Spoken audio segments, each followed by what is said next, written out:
हाथी और तोता। एक तोता बहुत लंबे समय से पिंजरे में रह रह कर तंग आ चुकी थी। वह खुला आकाश में उड़ना चाहती थी। बहुत प्रयत्न करके आखिरकार तोता पिंजरे से उड़कर बाहर जंगल में आ पहुंची।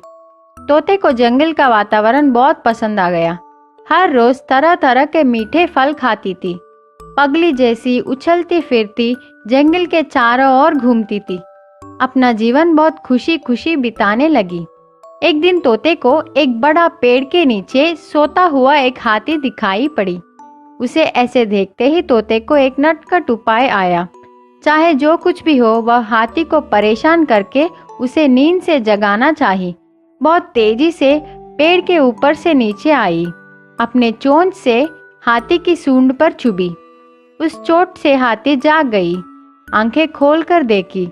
तोता पेड़ के ऊपर जाकर हंसने लगी। हाथी नाराज होकर कही, अरे तोता, क्या परेशानी है? तोता ने जवाब दी, मजाक है मेरे दोस्त। हंसने लगी। हाथी को कुछ फर्क नहीं पड़ा। आंखें बंद करके फिर से सो गई। कुछ देर बाद तोता फिर से नीचे हाथी के पास आकर दोबारा उसको परेशान की और तुरंत वहां से उड़कर पेड़ के ऊपर चली गई।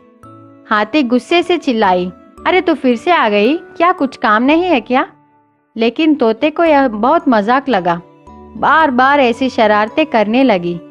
हाथी तंग आ चुकी थी। कुछ करना नहीं चाहा। वहां से उठकर चली गई। तोते को और मजा आ गया।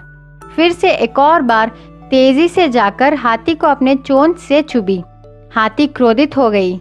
कुछ ना कुछ तो करके उस तोते को सबक सिखाने का निर्णय ली। हाथी एक तालाब के पास गई। अपने सिर को छोड़ बाकी का पूरा शरीर पानी में डुबाई। इसको देख तोते को बहुत मजा आया। वह सोची, अरे देखो, मेरे से डरकर हाथी पानी में जाकर छिप गई। खूब हंसने लगी। फिर से तोता वहां जाकर हाथी के ऊपर बैठ गई। हाथी को चुबाना चाहिए। हाथी को पता था कि तोता आएगी, इसलिए उसने पहले से ही अपने सूंड में पानी भरकर रखी। तोता चुभने ही वाली थी। इतने में हाथी ने पानी को झटके से तोते पर झोंकी। तोते को बहुत जोर से लगा। तालाब में गिर गई।